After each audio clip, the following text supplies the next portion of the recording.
of Metal Ball. Another That slice is from Rasta. He wants blood, and he will get the Starboy Ball.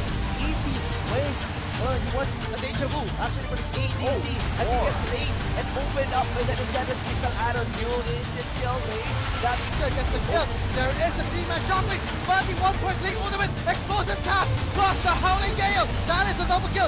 Sarah will. And right, Glenn will just be one shot after that. Blizzard eyeing Kanako here, iconic as well. This will be a triple.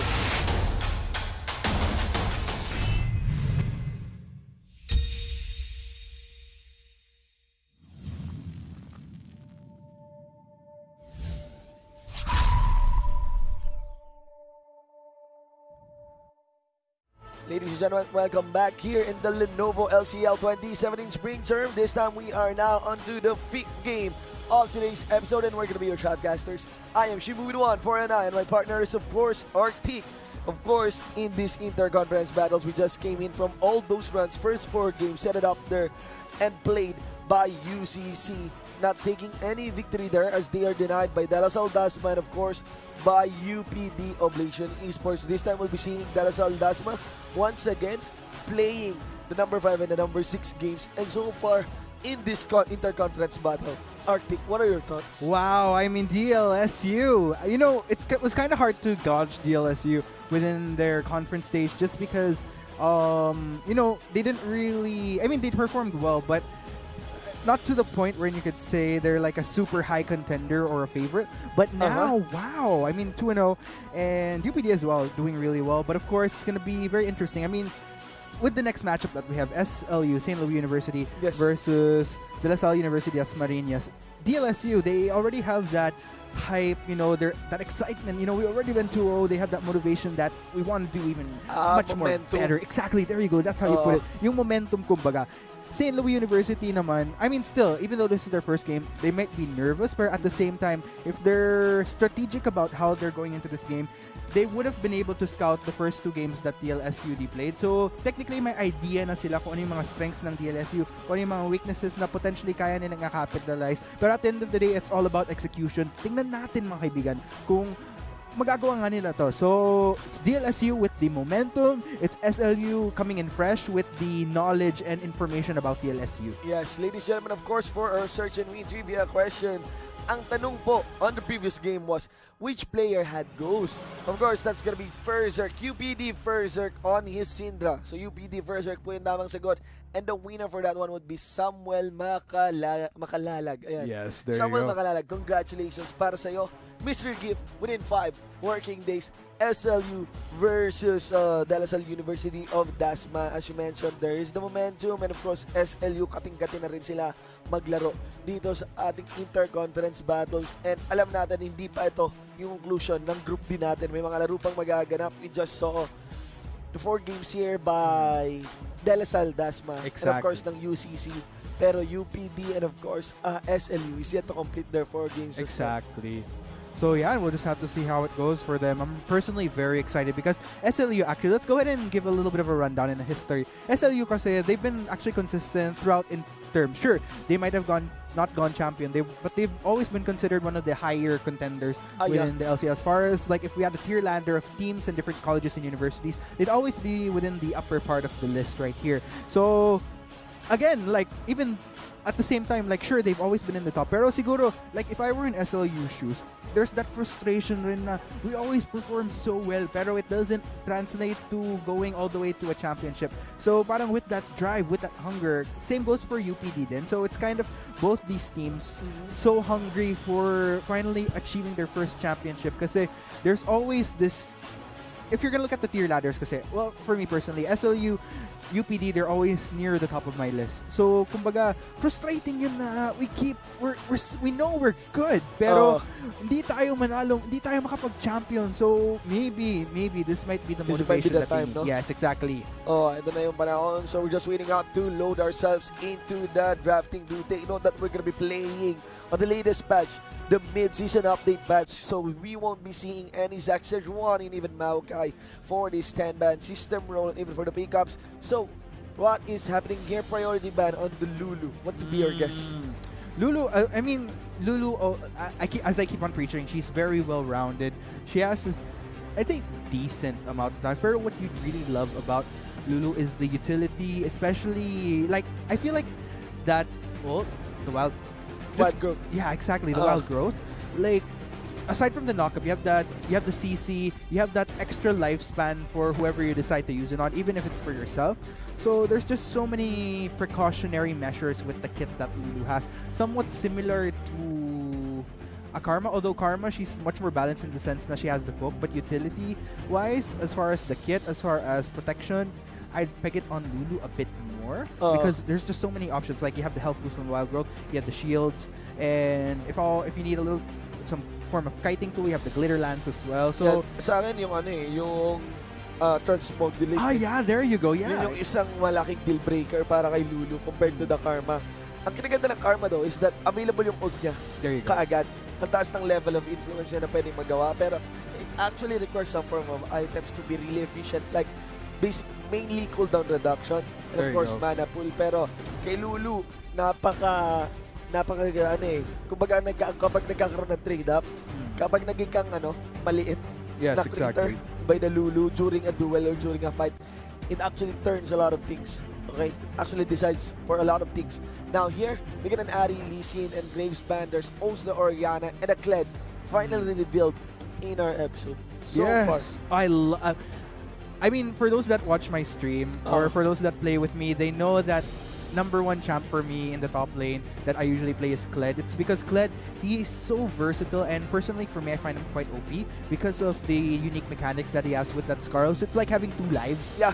So yeah, and the utility that he brings, like with the charge, you could use it to pick off, you could use it to initiate fights. There's so many ways to be creative with that Kled. So I'm really interested in seeing how, especially with Mad God.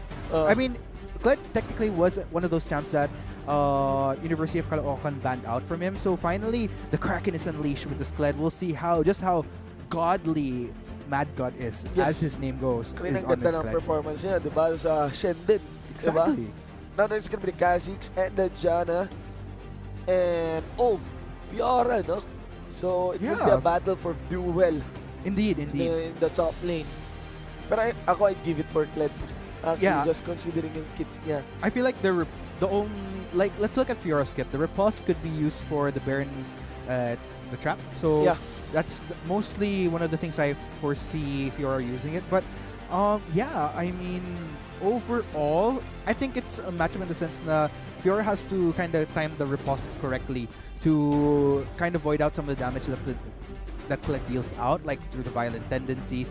But other than that, I'd say it's a matchup. It depends on who plays which champion better between both Mad God and Vince.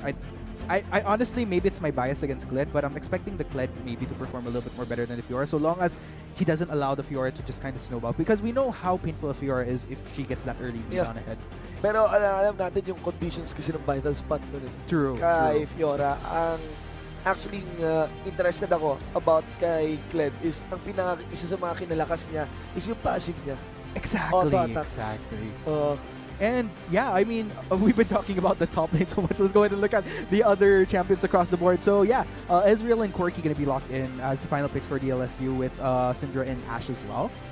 And then looking at the bans real quick, Lucian and Vera. So a lot of heavy AD bans because AD carry was not picked for LCL within the first rotation. So it makes all the more sense to try to deny as much of that power. Especially, this is actually a good point. Legolas, when you think SLU, one of the star players that they have in terms of consistency performance, Legolas. You know, he's living up to that Lord of the Rings reference quite well, bow and arrow. Because, he's quite a powerful AD carry. And, oh my goodness, now that I realize, I'm actually surprised that DLSU did not respect the power of Legolas on this Ashe, because this is one of the champions he's been so efficient at. This is one of the champions that actually really helped propel SLU into getting into the next stage. So, well, then again, of course, SLU now in the Interconference stage, we'll see how that translates, since they are technically going up against some of the strongest teams now from across the board from all conferences. So we'll see. But as far as overall composition, interesting that DLSU actually not as heavy on the CC as SLU. Well, SLU, they actually have a lot of options. They have the knockup from the Rek'Sai when burrowed. They have Scatter of the Weak from the Syndra, as long as there's that ball within place, spear rather. And then, of course, yeah, Enchanted Crystal Arrow, great initiation tool from that. So a lot of options. As opposed to DLSU, I feel like they really need to pick up the pace, get things going. They need to get people snowballed, or at least, you know, up to par with the members of DLSU. We'll see. Yeah, I mean, kanina nakita natin yung threat eh.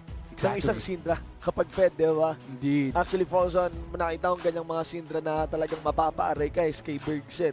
Di ba?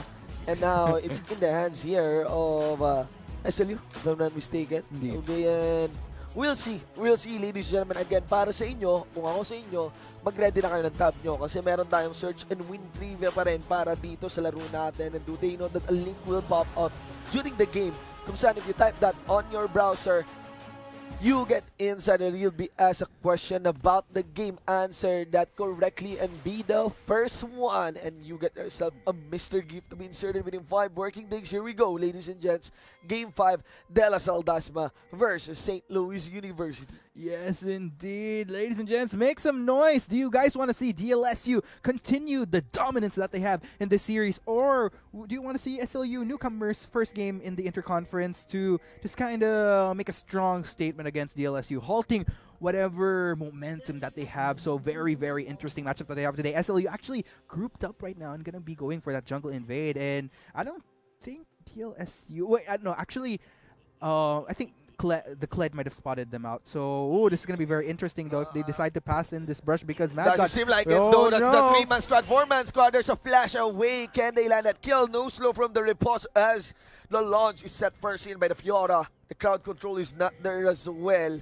It's a very interesting, really. Bakit nga merong death squad na ginawa dito yung SLU without really any hard crowd control. Yeah, Only the exactly. knock-up mula sa Rek'Sai. Doon lang na-weirdohan. But, yeah, looking at this, that will give information to St. Louis University as to... yung information yan para sa DLSU para malaman nila kung saan yung potential start ng St. Louis University. Yeah. In a way. Tsaka, yeah, supposedly kasi sa mga ganong instances, kapag alam mong naka-group up sila, and alam mo kung saan side ng map, in exchange, gusto mong mag-establish ng vision sa side na alam mong wala sila, just so that to compensate for whatever losses that you had, and that loss would be the flash down for Mad God. Although, technically naman, since he's on a Kled, he has the dash out naman din from the E, so there's still somewhat of a safety so long as hindi siya mak-catch out ng Rek'Sai kapag nagkaroon ng potential gang from SLU. Ang flash naman between two duelists, ano lang yan nag-scale yan on the last hit, on the killing blow. So, Mad God would just have to put up a mental note na kung usapang napakataas na ng value ng flash, nasa disadvantage siya. Pero kung usapang harass and trade up, he's still willing to take it. Actually, if you could see the health bar here, Vince, makikita mo kung paano ito na-chunk out ni Mad God. Exactly.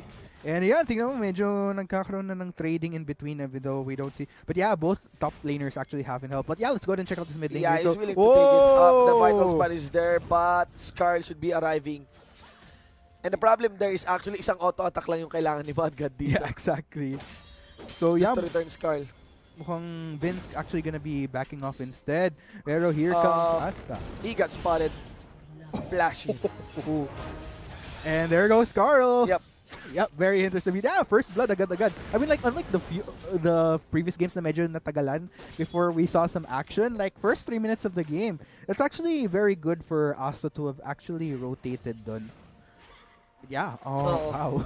And we know, ito, di ba, kahit merong nangyaring substitution for Mad God kay Chameleon, it's always Asta, top laner and the jungle, yung marang main initiator dito and the one that commands the proactive play laging ginagawa ng DLSL Dasma sa mga laban nila. So, again, the first blood given onto that Kha'Zix. Actually, it would reflect, I would say, that's only an advantage of one longsword, but that may be a gank as well here in the mid lane, knowing na hindi basta-basta makakagang pa si KRX. But of course, he might be around the vicinity here. It could actually tunnel in Arc if Arcmon make a mistake. And yes, they will. This is the counter gang. Arcmon would be punished. But the stun is still, the damage is there, and Asta lacks the Q, lacks the auto attack. There is the bash, Antares, and it's a double kill for KRX as he claws his way. These are members of DLSL Dasma with the red buff. Exactly. Arkman not exactly the best positioning. Actually, medyo gitna na siya, like, especially knowing na his Valkyrie was down. Well, technically, he had the flash. He had the potential to go flash up. It's just that sobrang bilis ng pangyayari na nandun yung nakap ng Rek'Sai. It was a very good topple up. Yeah. Hindi na-anticipate. Exactly. Hindi na-anticipate na may Rek'Sai doon. And napaka-punishing doon. We do know Rek'Sai. He's very prone to kahit meron siyang nabanggit ang initiate in the form of the tunnel plus the knock-up. Pero once he puts his claw onto you, ayun, you'll be punished lalo pa kung ganun ka-squishy. Yes, indeed. So, yun na nga po. Sayang, actually, DLSU actually had a very good start. Pero yung nagkaroon ng faltering ng onte dun sa mid lane. Especially considering the fact na yung first blood nila kanina, hindi nakakuha ng assist yung Kled. And, this is actually very tricky. Tingnan mo yung goal difference ng Kled tsaka Fiora. 20 to 32. That's actually a huge difference so early on in the game. 2-wave lead by Vince. There you go. So, tricky talaga. And, yeah, we'll just have to see if this will be a trend for Mad God. But yeah, he has to be very conscious to not fall behind. I mean, like, even though there's a kill on the Fiora still, he didn't even get an assist for that. So, it's still very equal playing field for them. And gold is still, I mean, like, the distance between waves, as far as what gold they harvest, still very crucial. But Vince has to translate this one, itong double Doran's ring, para against Mad God, at least put him behind. Because right now, naka-double Doran's ring ka, you really delay a lot of whatever is your component items first build. And KRX showing a presence here in the mid lane, indeed establishing a lot of pressure against the mid laner of DLSU. Yes, Arkmon actually very good on him to actually, you know, have that Valkyrie up in case of... Kasi that's actually all you need against... Unless you get stunned by the Syndra, na it gives enough time for KRX to get the knock-up on para mag-topple on yung CC. Pero like that, like, as long as... like, if ever Arkmon can kind of fancy footwork between getting stunned, and then when the gank comes in, like, all it takes is just one Valkyrie and he's all good to go. He's safe. And alright, we do know the kids, the power of Kled. Ayan, kung hindi mo wala ng jungler, it easily sets up a lot.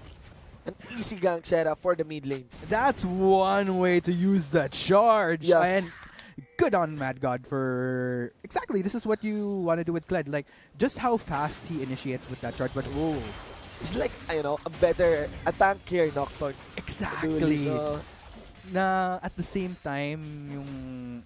Nandun din yung movement speed para rin sa kakampi mo. Para maka-follow up agad. Yun nga eh. Unlike yung...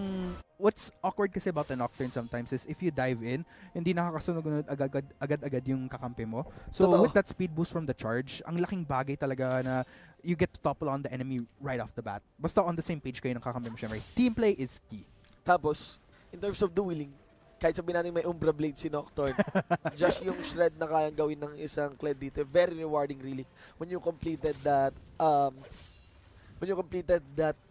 Black Cleaver, mentioning as well kapag nakapag-Titanic Hydra na rin ito si Mad God. But right now, you could see the playstyle here of Vince freezing Mad God. No, he cannot really afford in snowballing not just Mad God here, but also Asta on these Kha'Zix. Indeed, indeed. So yan, so far very even scoring that we're seeing. A 2-2 goal difference, not quite as much. And yeah, I mean, despite the goal deficit, medyo lumaki. It's now at 20 between the Kled and Fiora. Medyo bawi naman because of that one successful kill that Mad God got when he ganked mid lane. So yeah, fairly balanced din naman in a way. And yeah, looking at this though, with your sex drinker item? Yeah, or itemizations Nino? No, actually still very safe. Everything's very standard with the builds that we're seeing so far. Yeah, especially if you're facing Antares here with the Syndra, you'll be really picking up Hex Drinker. Kasi, you know, kada ball lang yun, it scales really nice na the Hex Drinker blocks that. Hindi siya yung one-hit delete eh. Diba? Exactly. Scaling that, ano siya, parang ramping up damage as you receive that unleash power coming in from Antares. Pero, cannot be denied that Antares is already 0-1-2. Yes, exactly. Oh. And yeah, actually that Hex Drinker is pretty good kasi yun nga yung extra lifeline na technically you could get bursted really badly by Syndra. So that extra lifeline na maprolong yung buhay mo ng 1 to 2 seconds extra makes all the difference, especially with the score key. So, tingnan natin if this actually translates. Which is why I feel like it's very crucial that in order for Antares to actually get sure kills onto Arcmon within the early phases, talagang crucial talaga ng ganks na manggagaling kay KRX.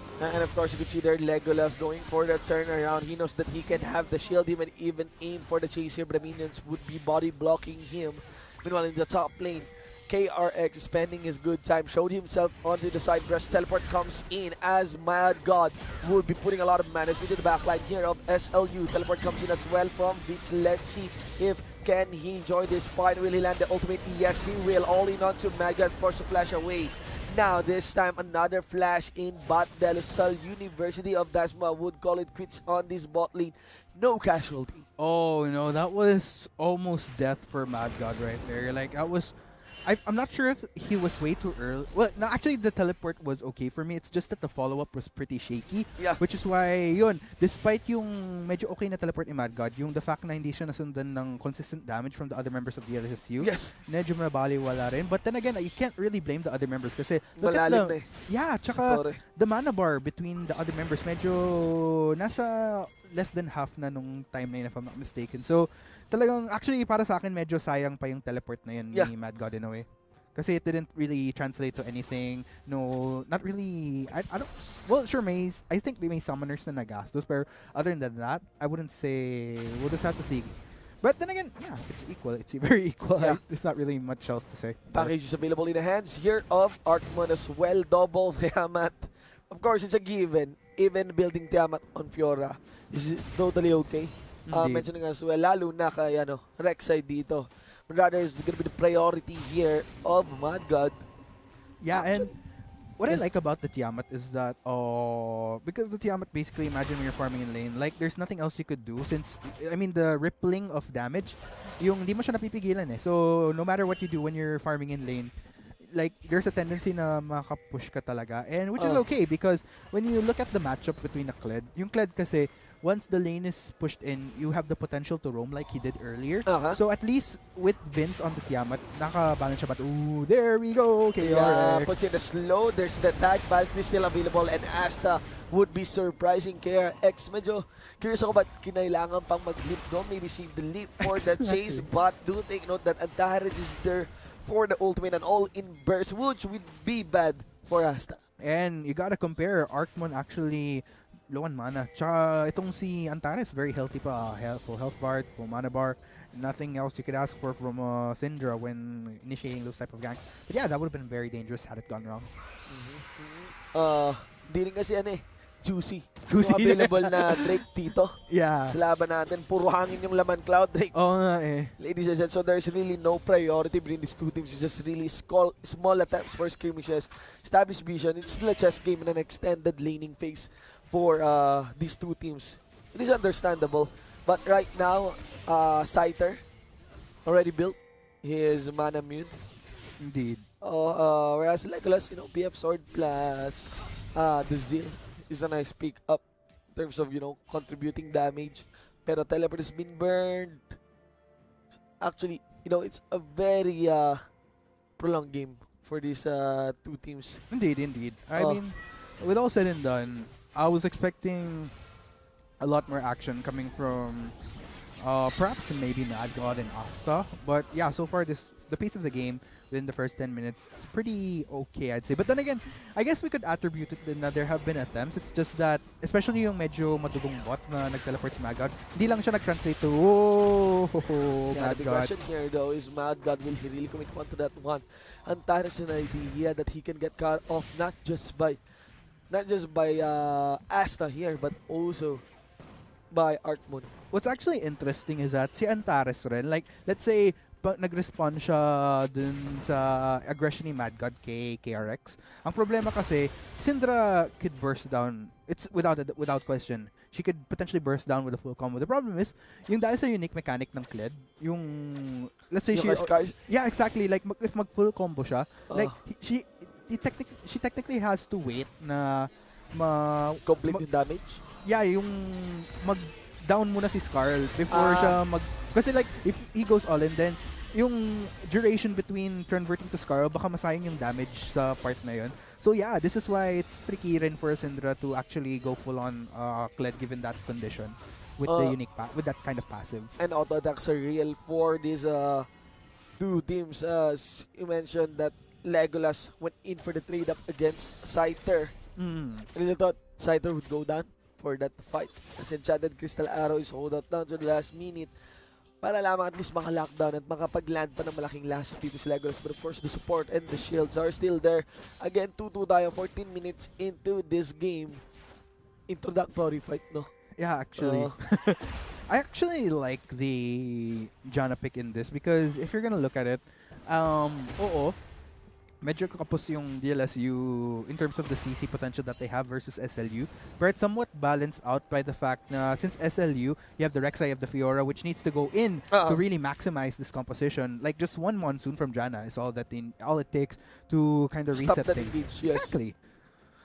And it's very rewarding, especially if you remove in the main form of engage mula sa kabilang team or even to the opposing team. Let's see though, Antares lands in the crowd control, knowing na wala ng crowd control dito si Antares. They decided to go at it. It's not just KRX, it's not just the mid laners, but rather Mad God is also willing to take up influence in this mid lane. Indeed, and that's gonna be Summoner's spell. Arcmon, sure, it did result to having the exhaust and flash burned down, but in exchange, compare mo naman sa teleport down ng yung teleport down ni Vince.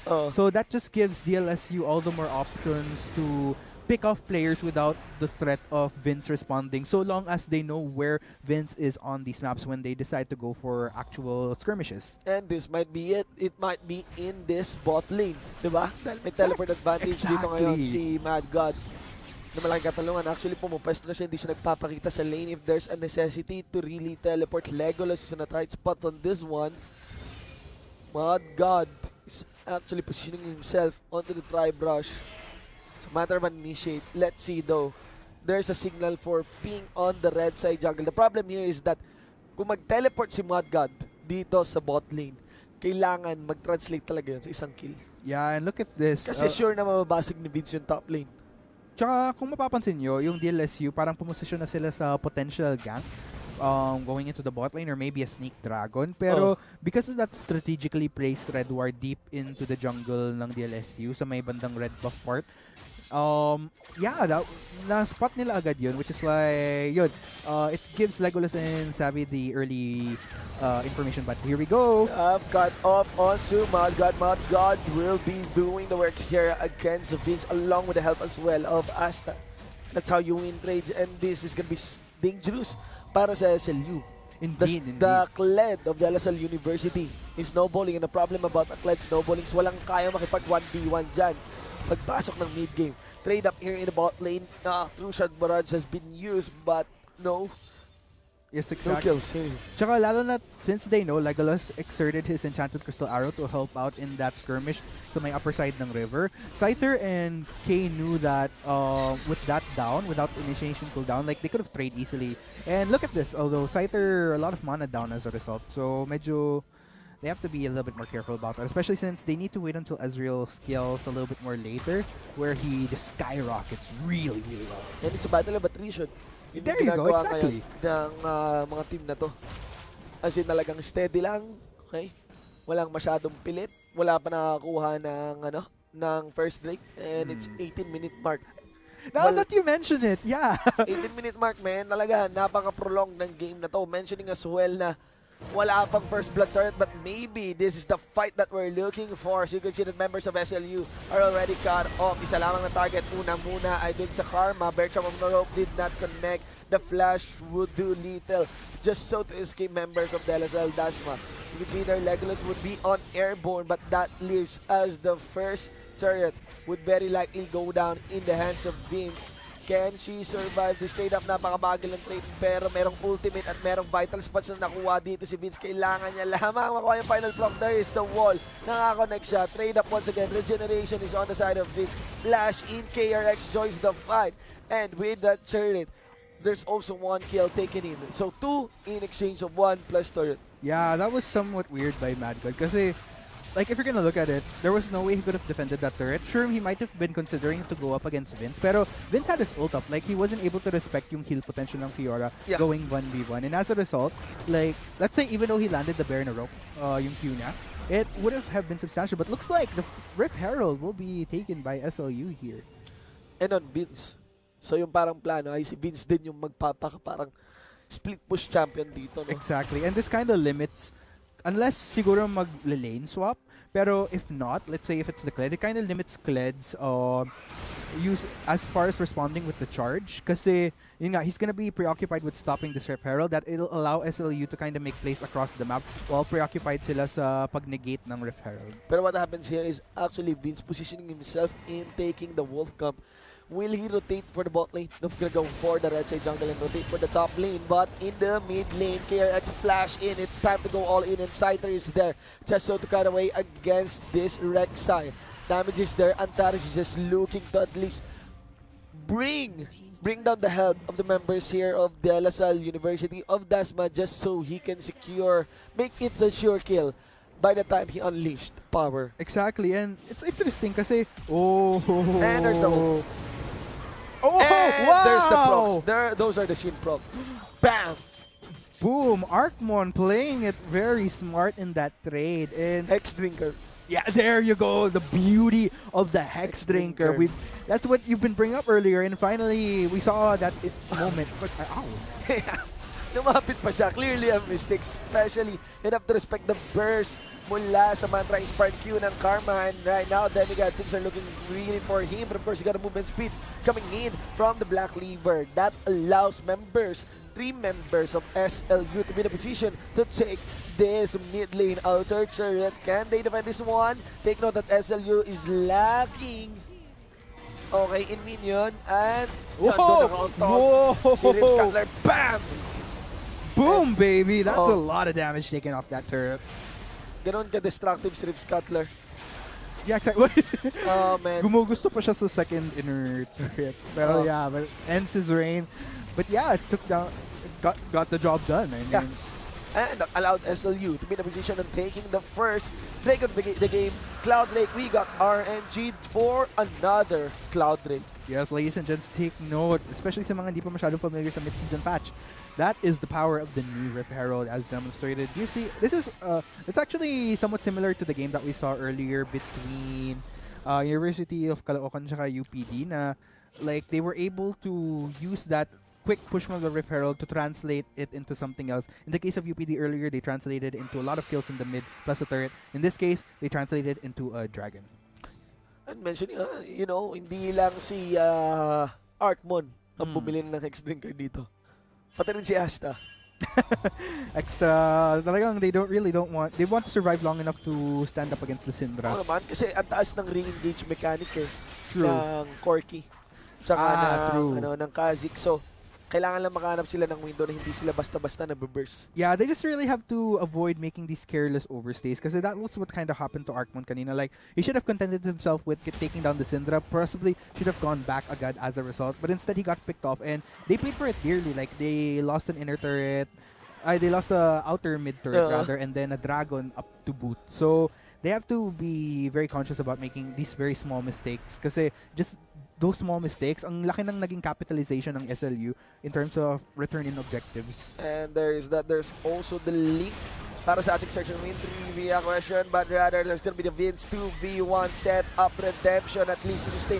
Flash in, gets the regeneration. It's time to do it with the Mad God. There's also a battle, you know, unfolding here in the mid lane. Vince 2v1 double kill. Fiora on Snowball. Oh, this is what I'm talking about. If you're not very careful about the Fiora snowballing, and as a result, may 2v1, man. May Shin kasi. Ayun pala, yun yung malaking deal breaker dito. kahit sabihin natin na hindi nakakomplete yung Black Cleaver ni Fiora dito in terms of 1v1 trade, lalo pat isa-isa niya, yeah, it's gonna be the Shin rewarding a lot, very rewarding para sa top laner dito ng SLU now initiating for the Baron. It's quite tricky, pero ang problema ay si Artmon, wala siyang mana dito, he only has the auto attack, smite is secured. Napapindot ng Monsoon CK dito mga kaibigan, and Artmon will be forced to flash away. Howling Gale should do little nakapon Beans, but there is the movement speed from the Phage and will be forced to flash as well. Wow, DLSU actually in a tight spot right now in a way with that Baron up for SLU, depending on how they decide to utilize this. But yeah, like what's interesting is that there was a lot of greatness from DLSU within the first 10 minutes of the game, but ever since then they've been fumbling over these small mistakes. So yeah, let's go ahead and check out this replay here. So if you're gonna look at it, Scyther actually taking the Brute of Antares right here. Sure, Artmon was able to avoid the Enchanted Crystal Harrow, but look at the chase here. So there was actually that split between the double kill at the top lane. So very, very tricky talaga. As you can see, these small mistakes across the map translating to the bigger picture. Exactly. Yeah, like Baron, kanina. Na-pick up yung na-pick up yung Ezreal, if I'm not mistaken, or And yeah, may na-pick up ditong member syempre ng DLSUD, and instantly, ayan, Baron. Lalo na considering na Interconference series na to, these are mistakes na they can't afford to make anymore. Every single moment counts. Lalo na there's so much at stake at this point, man. Dito. And it's a 4v1. Kanina nanalo pa nga sa 1v2. Yung Fiora very unlikely na mapapahiha palayo dito si Demigod as he will kiss the ground. It's time to say goodbye and pay your respects to the Commodore Commander, General Commodore Commander. Yes, there you go. You got it, man. Gonna go for that inner top lane turret. Destroy the Baron power plate. It blew up in favor of SLU. Willing to take up the trade. Puts in the ultimate vital spots. Kailangan lang ng regeneration. He wins the trade. This time, onto the Janna. The bottom duo is disseminated. Oh my Decimated goodness. by Vince here. Vince going above and beyond on this Fiora. Ito yung pinaka nakakatakot kapag yung Fiora dumating sa point na ganito na kahit 2v1 pa yan, just could go full ham, go all out.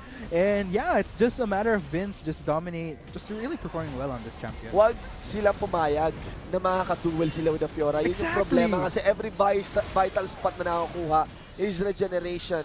Right now, GA on Fiora, man. Tsaka, ang problema pa dito, it's not even, hindi nga si Vince actually ang nag-initiate. Yung DLSU pa mismo ang nag-initiate onto the Fiora. So sila mismo ang humuhukay sa kay Fiora. Exactly. And it explodes in their face. Actually, it explodes 2 inhibitors against their base. Oh man, and as a result, 2 inhibitors down. This is going to be all the more pressure that SLU exerting, and in even tighter spot that DLSU is in as a result. And I don't know, like 6 and 12 at this point, and almost half of the kills. Well, actually, in terms of KD, actually 50% kill participation for the Fiora. So, ang funny actually naisipin na considering na yung advantage na in-exert ni Mad God kanina in terms of the ganks, na parang nabaliwala because kahit naiwanan si Vince yung hindi siya nakagawa ng plays para ma-counter yon. In exchange, within 10 minutes lang, less than 10 minutes, yung mga kills na nakuha ni Vince immediately puts him back into this game. Oh, I mean, na-offset lang. And ang ganda ng laning start eh. Yeah. Lamang ng DLSUD University of Dasma. Right now, it's a very different story, really. 1v2 doesn't work on this Fiora. Lalo pa kung may GA yan. Exactly. They need to lock down the Fiora, but how many hard crowd control they have? Ayun yung malaking problema. Yun yung malaking tanong. And even yung burst nila, kung meron man ako may mako-consider na may malaking burst, that would be an Artmon. Exactly. So yeah, looks like second Drake will, again, like, sure, DLSUD won the small skirmishes early as far as picking up kills, but as far as objective consistency, all on St. Louis University. Yeah. You're choking out St. Louis University. It's a matter of really just maintaining the wave here for the top lane. The only lane na meron pang inhibitor dito, ang SLU. Whereas that leaves 3 members ng SLU to just simply push the open lanes of DLSUD Dasma.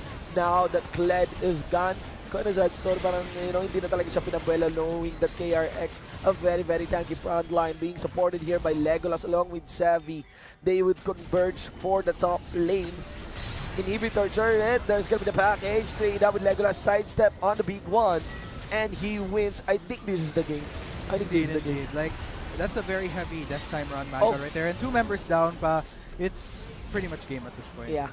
So there's a jump. Meron na wala. Kahit sino buong tumalon doon ni Asta still gets punished. Munsun though delivered that Rek'Sai mismo doon sa fountain. Tried to tunnel that. It's the badge, ladies and gents. And that's gonna be the first game in this 2-game series between DLSUD University, taken in by SLU with a victory. Yes. Wow. I mean, again, this is SLU. Just really demonstrating why they're a consistent contender in the LCL while they managed to place continuously in the upper parts of the rankings. Kaya, yeah, I mean, I guess DLSU, so much confidence, maybe a little bit too overconfident. Yeah. Kasi at the end of the day, like I mentioned, yung mga small mistakes talaga na could have been potentially because of the good mood that they were in. So, as a result, they paid for it dearly. And it's interesting how those small mistakes ang laki ng naging capitalization ng SLU as a result. And I really gotta commend them. Talagang, wow. And let's go ahead and check out the scoreboard here. So, across the board, actually, ang interesting kasi medyo, nung first 10 minutes ng game, medyo alanganin yung mga KDAs ng members ng SLU. Tapos biglang, towards the mid-game, biglang, boom, skyrocketing all across the board. So, yeah, I gotta commend SLU. In a way, parang patience game siya in a way na they didn't lose heart na nagkaroon ng okay na start in DLSU. They knew when their time would shine, when they had all the goals and everything. Wow. And just goes. I'm speechless right now. Vince performed above and beyond this Fiora. Like, I've been preaching how great the Kled is, but just the pure snowball potential of the Fiora in this game just really proved well for SLU. Understanding this game, lalo na for League of Legends, isang malaking mensahe dito is that sometimes you really have to read. Lalo pat kunyari lamang ka early game. Exactly. Yung power spikes ng kalaban. Kasi yung pagkalamang mo sa early game might might give you an illusion of not respecting, of, you know, thinking na kaya mong i-take on yung power spike ng kalaban. Fiora with the Shin, kanina yung 2v1. That's very big. That actually allowed him for the GA. And yeah, not to mention as well yung well, actually may mistake dun yung Syndra. This time, yung na-punish naman siya ng Corky after flashing in, going all in, gets saved by the Hex Drinker plus the Shin procs. And guys, so, you know, if I'm gonna be mentioning 2 items na napaka-influencing sa game na to, Hex Drinker, tsaka Shin, and that's gonna be our Game 5. Ladies and gentlemen, we have our Game 6 coming right up, our final game in today's episode, and we have been your shoutcasters. I am Shinbu1 for an eye, and my partner here is Arctic Lenovo LCL 2017 Spring Term, when we'll be right back. Isa lamang na target muna ay din sa Karma. Bertram of Norov did not connect. The flash would be lethal. Just so to the members of DLSL Dasma. Consider Legolas would be on airborne, but that is Lumapit pa siya. Clearly a mistake, especially we have to respect the burst mula sa Mantra Spark Q ng Karma. And right now, Demigod things are looking real for him. But of course, got a movement speed coming in from the Blano Universe. That well known the KRX, a very, very tanky front line being supported here by Legolas along with Savvy. They would converge for the top lane. Inhibitor turret, there's gonna be the package. Straight up with Legolas sidestep on the beat one. And he wins. I think this is the game. I think this is the game, right? That's a very heavy death time run. There are 2 members down pa. It's pretty much game. Yeah. So there's a jump. Meron na kung wala. Kahit si Bong tumalon doon. Lasta, Snow gets punished. Munsun though delivered the next side. Mismo doon sa fountain. Right to tunnel that. It's the match, ladies and gents. And that's gonna be the first game in this 2-game series between DLSUD University, taken in by SLU with a victory.